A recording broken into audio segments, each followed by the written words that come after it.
Bismillahirrahmanirrahim. Elhamdülillah. Vessalatu vesselamu ala Resulillah. Allah Taala көптөгөн мактоолорду, шүгүрлөрдү айтабыз. Allah Taala bizge мүмкүнчүлүк берди. Мына жума күнү өзүнүн үйүнө келип отуруп, ибадат кылганга мүмкүнчүлүк берип жатат. Ама тауфиқ илля билlah. Кандай гана жакшы амал болбосун, ал амалды кылууга мүмкүнчүлүктү Аллах субханаху ва таала гана берет. Biz günde zikir kılıp ayıp жатабыз. La havle ve la kuvvete illa billah. Manisi emne? Kaysi bir жақшы амал болсын, аны кылууга күч кубат Аллах тараптан болот. Кайсы bir жаман амалдан сактанууга күч кубат боло турган болсо, бул Аллах тараптан болот. Демек, адам баласы өзүнүн кыйындыгы менен же бир жетишкендиги менен эч нерсе кыла албайт. Бүт нерсе Аллах Таала берген мүмкүнчүлүгү менен болот. Алымдардын бирөөсү айтат: мен Аллах Тааланын берген niamattарына, жакшылыктарына шүгүр айтам, бирок өзгөчө 4 niamat бергендигине мен өзгөчө шүгүр кылам дейт. Биринчиси, мени адам кылып жаратты дейт. Анткени адам бул дүйнөдөгү маклуктардын арасынан эң ашрафул махлукат, шарапаттуу болуп саналат. Ад-дуnya хулакат лакум ва антум хуликтум лил-ахира. Дүйнө силер үчүн жаралган дейт, силер болсо акырет үчүн жаралгансыңар дейт.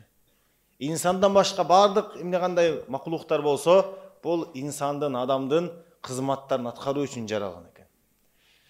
Демек, негизги маклуктардын шарапаттуусу болуп, бул адам баласы жаратылган. Бул дүйнөдө ал келди, бүт нерсеге кызмат кылат, ал өзүнүн кызматын аткарат, Аллах Таалага ибадат кылат, эртең бейишке да кире турган бул адам болуп саналат. Экинчи, мен өзгөчө шүгүрга турган niamat дейт. Аллах Таала мени имандуу кылып жаратты дейт. Иман niamat өтө чоң niamat. Адам болду, бирок иман насип болбой турган болсо, бул канчалык бактысыздык. Анткени адамдын ичиндеги бул сыфаттар бош болуп калбайт экен. Адамда багынуу деген сыфат бар. Эгер Аллахка багынбаса, башка нерсеге багынат. Адамда сыйынуу деген сыфат бар. Аллахка сыйынбаса, ташка, тоого, бутка, башка нерселерге, күндөргө сыйынып кетет. Алхамдулилlah дейт, мен шүгүр алам, Аллах Таала мага иман берди, өзүн таанытты. Үчүнчү, өзгөчө шүгүр турган niamatым дейт, мени Аллах Таалам эркек кылып жаратты дейт. Анткени Кур'ан-ы Каримде Аллах Таалам айтканда: "Ар-риджалу кавамун алан-ниса", эркектер бул дүйнөдө аялдарга амир болуп саналат дейт. Жана эң көп дин кызматын кылгандагы эркектер болуп саналат. Аял киши болсо ага кызмат кылып бейишин алат. Төртүнчү niamat, Аллах Таала мени пайгамбарыбыз Мухаммад саллаллаху алейхи вассаламдын үммөтүнөн кылып жаратты дейт. Өзгөчө мен шүгүр турган niamat мына пайгамбардын үммөтүнөн болуп жаралгандыгыма дейт. Мурдакы коомдорго берилбеген жакшылыктар берилген эле бул үммөткө дейт. Мурдакы коомдордо кимдир бирөө тоңмоюндук кылып, күнөө кылып кое турган болсо, эртеси анын эшигине жазылып калыш экен. Кандай жаман иш, күнөө иш кылды жана кандай буга жаза берилиш керек. Бул үммөткө болсо Аллах Таалам тоба насип кылды. Тоба кыла турган болсо, ат-таибу миназ-зам каман ла замба лаху. Күнөөсүнөн тоба кылган адам күнөөсү жок сыяктуу дейт. Мурдакы коомдордо зекеттерин баарын чогултуп бир жерге топтойт эле, асмандан от келип туруп күйүзүп кетет эле. Бул үммөт болсо байлары кедейлерге берет, байлардын зекет аткарылган болот, кедейлерге ырызкы болот. Мурдакы коомдо кайсы бир жери нажас боло турган болсо, ал жер кесип салыш керек эле. Бул үммөт болсо 3 жолу жууп койсо таза болуп калат. Мурдагы коомдо белгилүү бир жерде эле намаз окуйт эле, ибадатканасында. Башка жерде окуса кабыл эмес эле. Бул үммөткө болсо Аллах Таалам бардык жерде жай намаз кылып берди. Жана бул үммөттүн өзгөчөлүгү бири-бирине үгүттөө иштен кылып, жакшылыкка чакырып, жамандыктан кайтарышат. Ушул өзгөчөлүктөн укканда жадагасы Муса пайгамбар Муса алейхиссаламдагы Аллах Таалам сурамчы берди: "Я Аллах, мени ушул үммөттөн кыла көр" деп. Аллах Таалам айтты: "Жок. Я Муса, инни стафайтука алан-наси бирисалати ва бикалами." Эй Муса, мен сени адамдардын арасынан мен менен сүйлөшө турган болуп, пайгамбар кылып тандап алдым. Фахуз ма атайтука ва кум минаш-шакирин. Мен сага берген нерсени алгындагы ошо шүгүр кылын деп айтты. Бул үммөттөн болууга Муса алейхиссаламга Аллах Таала мүмкүнчүлүк берген жок. Ошо Аллах Тааламдын жакшылыктары бизге болуп жаткан өтө сансыз эсепсиз. Ошолорго биз бир токтолуп ой жүгүртүшүбүз керек. Аллах Таалам бизге канчалаган жакшылыктарды берген. Эсепсиз. Бир эле жакшылыктын пайдаларын эсептесеңиз эсептеп бите албайсыз дейт. Мисалы, көздүн болуусу бул өзүнчө жакшылык. Көздүн көрүп жаткан өзүнчө жакшылык. Ар бир өңдү, түстү айырмалап көрүп жаткандыгы өзүнчө ар бир жакшылык болуп саналат. Кулактын болгондугу, кулактын уккандыгы, алыс жакында айырмалап угуп жаткандыгыңыз, ар бир адамдын өзүнчө айырмалап угуп жаткандыгыңыз, мунун баары Аллах Таалам жакшылыгы. Аллах Таалам Аль-Карим деген сыфаты бар. Өтө жоомарт, өтө берешен зат, суратпастан берүүчү зат, эсептебестен берүүчү зат. Аллах Таалам суратпастан берип жатат дейт. Күндө эртең менен адам баласы туруп, сурабайт экенде, ey Алла, мен ушул жүрөгүмдү иштетип бер, каным жүргүзүп бер, колу бутум иштетип бер деп бүткүл мүчөлөрүн атап сурабаса дагы Аллах Таалам бардык жакшылыктарын берип жүргүзүп жатат. Эсептебестен берип жатат. Биздин кылган ибадатыбызга жараша ушунча неамат берилет деп эсептеп койгон жок. Эсептей турган болсо жетпейт эле. Китептерде келет, мурдакы коомдо бир адам тоонун башында жашап 80 жыл ибадат кылыптыр. Анан 80 жыл ибадат кылат, ушунчалык ибадатка берилген көз иремчиликте токтотпойт. Бир анар дарагы бар, ошондон бир анар азыктанып калган баардык убактысын ибадатка арнайт. Анан бул адам кайтыш болуп акыретке барганда андан суралат экен, сен өзүңдүн ибадатың менен бейишке киресиңби, же Аллах Тааламдын жакшылыгы менен, мээримдүүлүгү менен киресиң дегенде, жанагы адам инсандык кылып айтат экен, ушунча ибадат кылдым, эми өзүм ибадат менен кирип көрсөм дейт экен. Дегенде айтылат экен, мунун кылган ибадаттарын амал таразасына таткыла деп. Анан 80 жылк ибадатын амал таразасын бир жагына коюп, көздүн жакшылыгын, көз неаматын таразанын экинчи жагына койгондо, көздүн неамат жакшылыгы оорду кылып басып кетет экен. Жанагы адам ошол жерден тоба кылат экен, айтат экен, ey Алла, тоба кылдым, мен сенин жакшылыгың менен бейишке кирем депчи. Биздин ушунчалык ибадаттары көздүн неаматын актай албайт. Канчалык неаматтар бар, жакшылыктар бар. Инсан дем алып жаткандыгы, дем чыгарып жаткандыгы, жарык дүйнөнү көрүп жатат. Кадам таштап жатабыз. Кайсыл неамат инсандын колунан кетсе, ошонун кадырын билип калат экен да. Буту жок адамдан сурасаңыз, ал айтат экен, ушу бутум болгондо мен калган нерсеге ыраазы элем дейт. Мешитке басат элем, намаз окуйт элем дейт.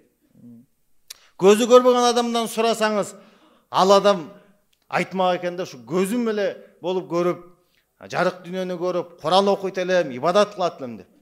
Бирок ошондой болсо дагы кээ бир инсандар бар, көзү көрбөсө да Куран жаттаган. Буту баспаса дагы намазга келген, ибадат кылган инсандар бар. Бирок бардык мүчөсү сак саламат болуп, ибадат кылбай, көзү көрүп турса да Куран окубай жаткан инсанга өтө чоң өкүнүчтүү да. Ошондуктан Аллах Таалама көптөгөн шүгүрлөр айталы. Аллах Таалам бизге дагы мүмкүнчүлүк берип жатат. Бул дүйнөдө Аллах Субханаху ва Таала амал кылуу үчүн дүйнөнү жараткан да. Бизге Аллах азыр сурак кылбайт. Эмне үчүн муну кылбай жатасың, эмне үчүн муну кылып жатасың деп. Ал-яума амалун гадан хисап деп. Бүгүн амал кыла турган, жакшы иш болсун, жаман иш болсун, амал болуп атат, эртең ошонун эсеп кысабы болот экен. Бир падыша өзүнүн 3 вазирин чакырып, ар бирине колдоруна баштыктан карматып, анан багына киргизип жөнөтөт экен. Эмне чогултсаңар ушул баштыкка чогулуп келгиле деп. Анан бирөөсү акылдуусу жана мындай бир эмгекчили аракет кылып, баштыгын жалаң бышкан мыкты мөөлөр менен чогултат экен, толтурат экен. Экинчиси болсо бир аз жалкоолук кылат дагы, чийкелерди аралаштырып алат. Үчүнчүсү андан 5 метр жалкоолук кылып, эми падыша ар биринин ишин карап отурмак беле деп чөптөр менен эле толтуруп коет. Эртеси падышанын астына барат. Айткандай эле падыша алардын баштыгынын ичин карабайт. Бирок чечим чыгарат. Буларды эми ар бирин өз-өзүнчө кылып бөлмөгө камап койгула, эмнени топ-топ чогулткан болсо ошону жесин дейт. Арадан бир канча убакыт өтөт. Ачса бөлмөлөрүн, Эң жакшы мөмөлөрдү чогулткан сак саламаттуу чыкты. Эмнеге эң жакшыларын жеген? Экинчиси ооруп калыптыр, эмнеге чийкилерди кошуп алган эле. Үчүнчүсү өлүп калыптыр, эчтеке чогулткан эмес эле дейт. Дал ошол сыяктуу Аллах Таалам ар бир инсан өзүнүн баштыгын берген экен. Мына сага баштык, колдон келишинче бул дүйнөдө сен чогулт кылың. Иман, жакшы амал, жакшы сыбаттан чогулт кылың. Эртең Алланын астына барганда ошонун сыйлыгын көрөсүз. Фама я'мал мисқала зарратин хайран яраху. Ким кыпынчалык жакшы иш кыла турган болсо, жетимдин башын сылап койду, бирөөнү жылмайып карап койду, жүгүн көтөрүшүп койду, бир таштан жаткан болсо аны да алып койду. Кыскасы кыпынчалык жакшы амал болсо дагы, кандай гана амал болбосун, анын пайдасын көрөт, анын натыйжасын көрөт. Ома я'мал мисқала зарратин шарран яраху. Ким кыпынчалык жаман иш кыла турган болсо, бирөө тууралуу жаман ойлоп койду, же болбосо тилдеп койду, анын дагы кесепетин көрөт дейт. Ошондуктан бүгүнкү күндө бардыгыбыз тең гафилет уйкусунан ойгонуп, эртең бара турган түбөлүктүү акыретке даярдык кылышыбыз керек. Бул дүйнө өтө кыска жашоо туугандар. Пайгамбар алейхиссалам да хадисинде айткан: "A'мал уммати байна 60 ва 70", мен үммөтүмдүн жашоосу 60-70 жылдын ортосунда гана болот. Кээ бир адамдар андан өткөн болот дейт. Ушунчалык кыска жашоо болсо дагы адам баласы дүйнө деп дүйнөнүн артынан кубалап жүрө берет экен да. Алхакумут такасур хатта зуртумул макабир. Дүйнөнү көбөйтөм деп дүйнөнүн артынан түшүп чогулта берүү силерди ушунчалык алек кылдырды, силер кабырга киргенге чейин дейт. Андыктан инсан акыретине даярдык кылып, бул дүйнөнүн жалгандыгын унутпаш керекпиз. Адамдар ойлошот дейт, бул дүйнөнүн жашоосунун акыкаты жашап калыш керек, жыргап калыш керек деп. Жок, бул дүйнөнүн жашоосунун акыкаты бул өлүм экен да. Бул дүйнөгө инсан келгенден кийин сөзсүз кетет. Эгер бул дүйнөдөгө биз жыргаш үчүн келгенде, жашаш үчүн келгенде, анда адам эч качан кыйналбастан, оорубастан, картайбастан, өлбөстөн жашоо өткөрүш керек эле дейт. Ушундай жашоо бул бейиште болот. Бейишке киргенде жар салынат: инналакум антахяу фала тамуту абада. Силер түбөлүк жашайсыңар, эч качан өлбөйсүңөр. Ва инналакум анташиббу фала тахруму абада. Силер түбөлүк жаш болосуңар, эч качан картайбайсыңар. Ва инналакум антасихху фала тасқуму абада. Силер түбөлүк саламаттуу болосуңар, эч качан оору сыркоо силерде болбойт. Ва инналакум антанаму фала табасу абада. Силер түбөлүк жыргалчылыкта болосуңар, эч качан силерде камсонон кычлачылык болбойт. Ушул жашоону кайсы адам бул дүйнөдө каласа адам кыйналат. Анткени бул дүйнө сыноо дүйнө. Аллах Таала инсанды түрлүү акыбалдар менен сынайт. Инсан кээде ыйлайт, кээде жыргайт, кээде кубанат, кээде кайгырат, кээде күлөт. Эмнеге дегенде ушул түрлүү акыбалдардан Аллах Тааланы унутпастан, бул дүйнөнүн жалганын унутпастан, акырет бар экенин унутпастан даярдык кылып бара турган бейишти куруп алышыбыз керек. Мүмкүнчүлүк бир жолу берилет, кайра экинчи жолу берилбейт. Ошондуктан Аллах Таалам кабырда бериле турган суроолорунда айткан, жоопторунда айткан. Эртең Алланын астына барганда кандай суроолор берилет, эмнеге жооп бериш керек баары айтылган. Эмнеге дегенде ошол жоопторду бул дүйнөдө даярдык кылып жашообузга өзүбүзгө алып келиш үчүн. Кабырга киргенде суроо берилет: ман роббук, сенин Роббиң ким деп. Жооп не деп болуш керек? Аллах. Менин Роббим Аллах деп жооп бериш керек. Бирок качан адам кабырга киргенде менин Роббим Аллах деп жооп бере алат? Качан бул дүйнөдө Алланын сүйүү сан жүрөгүндө болгон болсо, Аллахтан болгон коркуу жүрөгүнө келген болсо, Аллахтан болгон ишенич, Аллах менен болгон мамиле, Аллахтан болгон үмүт, Аллахка болгон таянуан жүрөгүндө болгон болсо, ал менин Роббим Аллах деп жооп бере алат. Пайгамбарың ким дегенде Мухаммад саллаллаху алейхи ва саллям деп жооп бериш керек. Бирок адам баласы ушинтип кантип жооп бере алат? Качан бул дүйнөдө пайгамбарыбызды сүйгөн болсо, пайгамбарга эргишкен болсо, анын сырткы турпаты, кулк мүнөзү, жашоосу дегиле ар бир жашоонун тармагында пайгамбарыбызга ээрчип жашаган болсо, менин пайгамбарым Мухаммад саллаллаху алейхи ва саллям деп сыймыктанып айта алат. Динин кайсыл дегенде ислам деп жооп бериш керек. Бирок ислам, менин диним ислам деп жооп бере алат, качан жашоосунда толук ислам турган болсо, толук дин менен жашаган болсо. Бул дүйнөдө суроолор берилет, жооптор берилбейт. Эмнеге? Анткени адамдын акылы менен тили сыналат. Кабырга киргенде жооптор да айтылат, ушундай жооп бериш керек деп. Анткени ал жерде жүрөк сыналат. Ушул эртең биз жооп бере турганыбызды жүрөк алып келишибиз керек. Аллах Таала эстешибиз керек. Аллах Таала кайсы инсан жүрөгүнө боло турган болсо, Алла мамиле бекем боло турган болсо, ал дүйнө акыратта бактылыкка жетти да. Я бана Адам, утулубни важаттани. Хадис кудсиде Аллах Таала адам баласына кайрылып атат. Адам баласы, сен мени издегениң таба аласың дейт да.